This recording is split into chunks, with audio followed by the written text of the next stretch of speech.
আমি আজকে আপনারা মঞ্চে দেখতে পাচ্ছেন আমার খুব একনিষ্ঠ সহকর্মী এবং দীর্ঘদিনের জননেতা বাবলা, যাকে দুলাল সরকার ভালো নাম, বাট আমি বাবলা নামেই পরিচিত। আমি ছাত্র রাজনীতি যখন করি তখন থেকেই এদের সকলের সাথে আমার এত গভীর যোগ ছিল যে আমি নিজে একজন স্বজনকে হারিয়েছি। তার পরিবার চৈতালি এখানে আছে। আমি তাকে বলবো বাবলার অসম্পূর্ণ কাজ সম্পূর্ণ করবার জন্য, মন না ভেঙে তার প্রতি তাকে নিজেকে উৎসর্গ করবার জন্য, এবং আমরা সবাই তোমার সাথে আছি।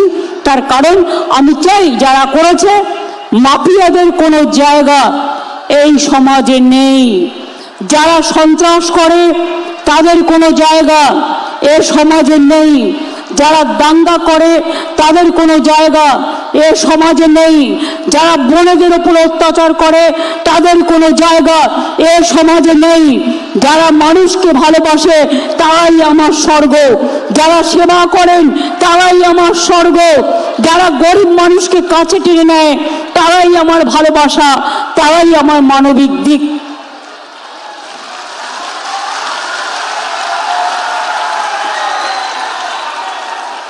একটা মানুষের জীবনের সবচেয়ে বড় পরিচয় কি?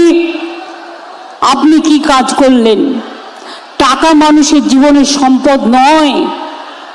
মানুষের জীবনের সম্পদ হচ্ছে মানুষের নৈতিকতা, মানবিকতা, চরিত্র।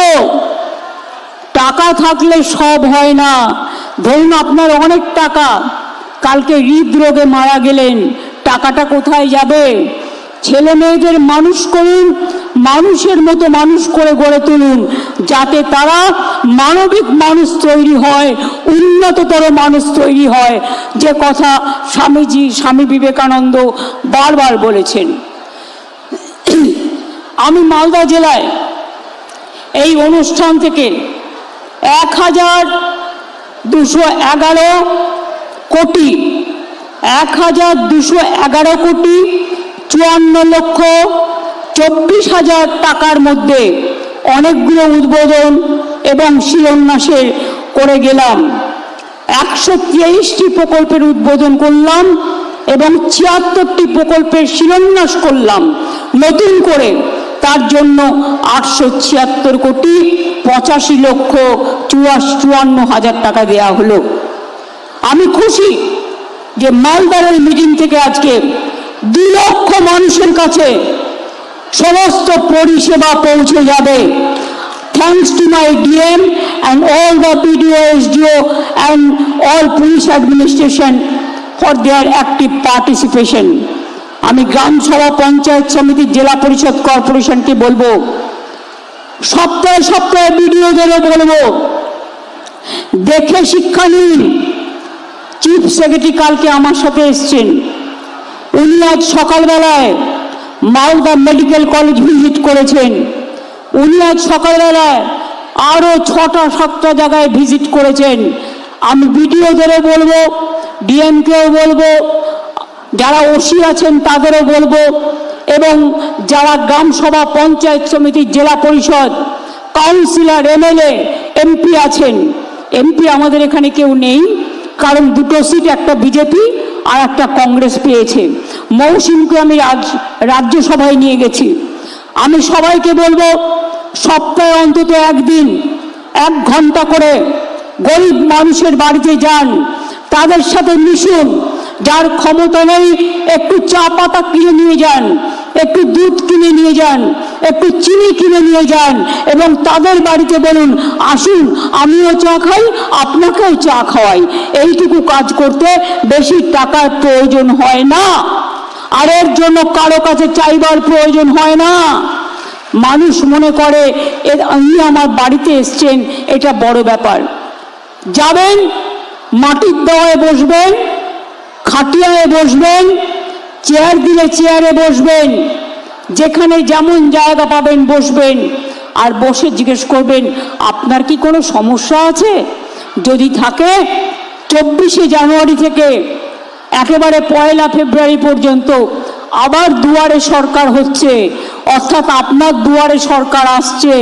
যদি এখনো পর্যন্ত কেউ কোনো কিছু না পেয়ে থাকেন, পাওয়ার যোগ্যতা আছে, 37টা প্রজেক্টে আপনাদের কাছে আপনারা দরখাস্ত করতে পারেন। আর যারা যোগ্য হবে, আমরা 28শে ফেব্রুয়ারির মধ্যে সমস্ত কাজগুলো করে দেব। শুধু বাংলার বাড়ির ব্যাপারে বলবো, আমরা এর আগেও ঘর তো সবার চাই, কিন্তু সমস্যা হচ্ছে টাকার। অনেক টাকা আমরা পাই না। কেন্দ্র আমাদের টাকা 1,65,000 কোটি টাকা দেয়নি। কোথার থেকে করব কাজ? তার মধ্যেও জেনে রাখবেন, কাজ কিন্তু থমকে থাকেনি।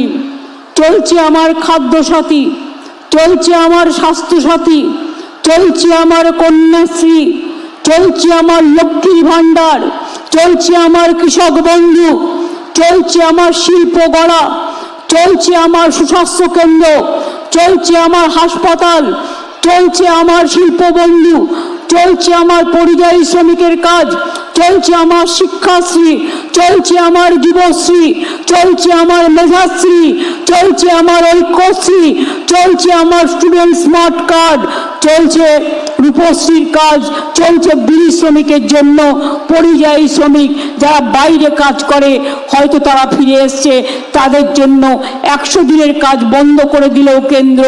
আমরা শুরু করেছি কর্মশ্রী প্রকল্প, যাতে আপনি 50 দিন কাজ করতে পারেন এবং তার বেশিও আপনি করতে পারেন, আমরা তার ব্যবস্থা করে দিয়েছি। আজকে যেমন উদ্বোধন হওয়া প্রকল্পের মধ্যে 90,72,00,000 টাকা ব্যয়ে মানিকচকে বৈদ্যুতিক সাবস্টেশন তৈরি হলো। 35,39,00,000 টাকা দিয়ে চাচলে বিশেষ সংশোধনাগার তৈরি হলো। এগুলো হয়ে গেছে। 24,58,00,000 টাকা ব্যয়ে ইংলিশ বাজারে বায়োমিথেনশন প্ল্যান্ট তৈরি হয়ে গেছে।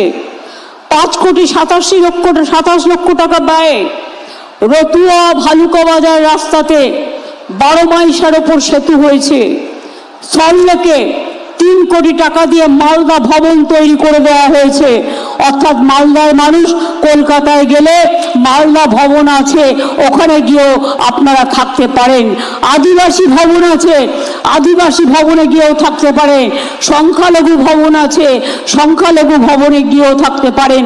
আপনাদের কলকাতায় গিয়ে এখানে ওখানে ঘুরে বেড়াবার প্রয়োজন নেই। আমি আবার আপনাদের বলি, এছাড়াও অনেক গুরুত্বপূর্ণ রাস্তা, পানীয় জল প্রকল্প, সৌরচালিত সেচ নলকূপ, বিদ্যুৎ সাবস্টেশন, ভাঙন প্রতিরোধের কাজ, সুস্বাস্থ্য কেন্দ্র, স্বাস্থ্য প্রকল্প, ক্ষুদ্র সেচ প্রকল্প, কমিউনিটি হল সহ অনেক প্রোগ্রাম নেওয়া হয়েছে। আজকে 680,69,00,000 টাকা ব্যয়ে চাচল 2, রতুয়া 1, রতুয়া 2 ব্লকে জল সরবরাহ প্রকল্প করা হচ্ছে। এছাড়াও অনেকগুলো গুরুত্বপূর্ণ রাস্তা নির্মাণ, পানীয় জল প্রকল্প, সেচ প্রকল্প, সুস্বাস্থ্য কেন্দ্র, কমিউনিটি হল, অ্যাডিশনাল ক্লাসরুম, শ্মশান কবরস্থানের প্রাচীর সীমানা সহ সবই করা হচ্ছে।